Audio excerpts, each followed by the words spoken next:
मी आहे माझ्या लाडक्या मावशीची लाडकी भाची शततारका।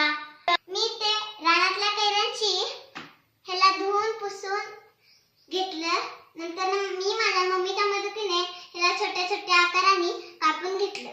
तर मी करत आहे चटपटीत कैरी। या कैरी आपण सगळे मसाले टाकणार आहोत। हे आहे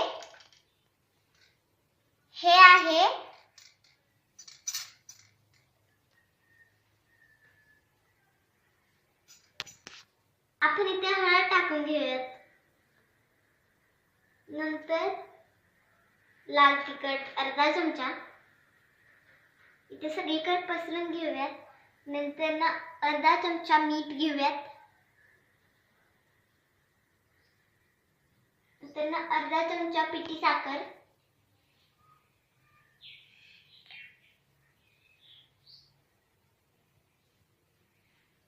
नंतर अर्धा चमचा जिऱ्याची पूड,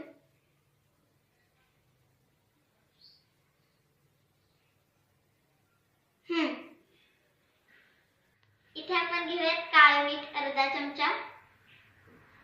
इथे सगळीकडे पसरून घेऊयात आणि ह्याला सगळे मिक्स करून घेऊयात।